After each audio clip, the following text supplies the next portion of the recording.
it's funny that we're actually doing this interview in this room because the objects that are in this room are actually meant to represent the talismanic objects that Africans would have carried with them across the Atlantic. So collectively, like we're currently sitting in a vessel.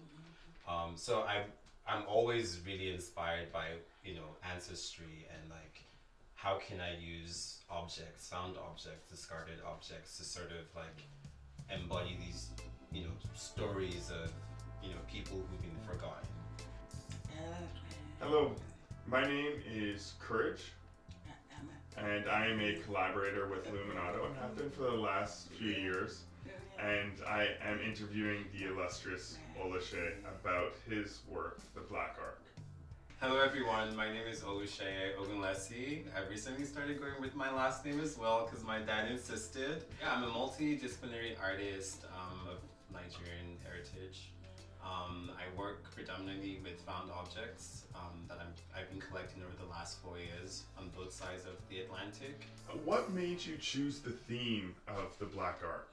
I was thinking about spaces for blackness to exist, It is a reference to the biblical Noah's Ark, and I was thinking about, a vessel that could hold the entity of what blackness is, so not just the people, but also like our culture, our identities, our dreams, our imaginations. This being just like a space that protects what blackness is. Conception-wise, there was 2 stories that inspired the creation of Black Ark.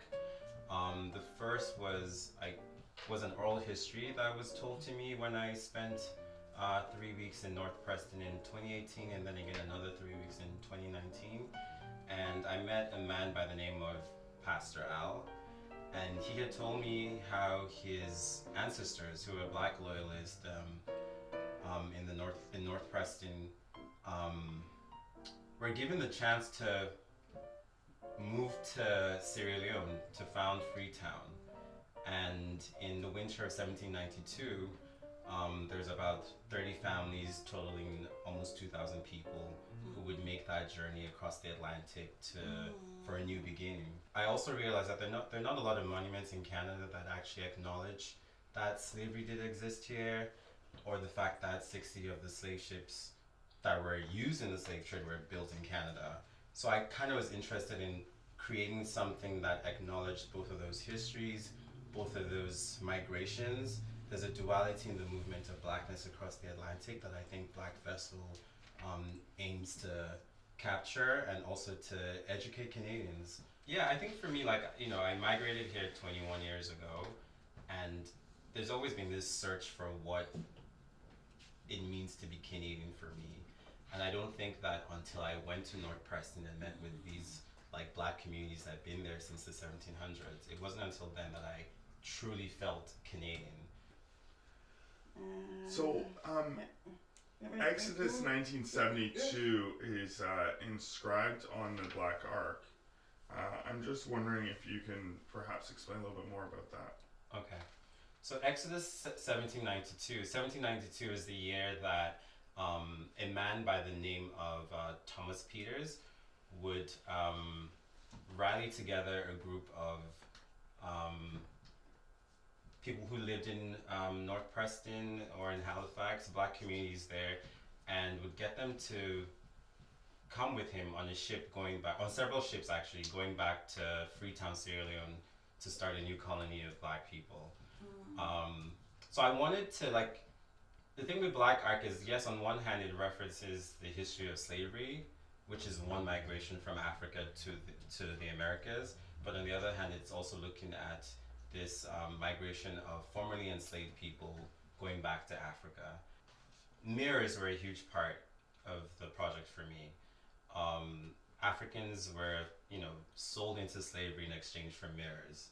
So in a lot of ways, the mirrors represent people, but then the mirrors also, when you enter the structure, you see your reflection, and that reflection inserts you into the sculpture itself, but it also inserts you into this history that I'm exploring. our reflection then shows how we're either like implicated or complicit in the history of enslavement here. And the reality is that whether we like it or not, you know, regardless of what your race might be, we all benefit from a lot of what enslaved people have done. And then the other thing is like there's two entry points to the structure, right? So one, the main entry point is at 12 feet tall, and then the entire structure tapers down to 5 feet. So you can choose to go in through either point. But what I was doing with having those dual entryways or exits is also in reference to the dual migration of people. So, you know, on one hand, you could enter the structure as an enslaved person and then exit as a free person. So I kind of wanted people going into the structure to be forced to conform to the shape so that they kind of, in a sense, can experience what it means to be in that sort of discomfort, you know, even if just for like a second. But then you imagine someone who was like on a journey for 3 months across the Atlantic in a space that's actually much smaller than what you have to conform to. I'm hoping that we can get reflections of the lake into the actual structure since it's mirrored, so that way you almost feel like you could be in this body of water. Did you have any reflections or personal reflections while making Black Ark? I don't know, responsibility comes to mind. I definitely felt like I need to make this work. I feel like it's my calling. I also enjoy this work. And I think what I realize is that as I travel and like this movement, like my transatlantic travels are actually a part of my practice, and like the process of like coming up with these ideas, sometimes even more than the finished product, is what's most important to me. So you have talked about how Black Ark could be the idea of a home or to be a vessel to go home. But what does home mean to you? Home means a lot of things. I think for me, home is where I feel safe. It's where I feel safe enough to play. It's where I feel safe enough to imagine things. It's where I want to realize my imaginations and make them something concrete. My art practice is my home, you know, and the Black Ark is a home for me, you know, because it's going to become this extension of my imagination and the ways in which I play, the ways in which I play with history and like give sort of a physical embodiment to some of these oral histories that have been passed on to me.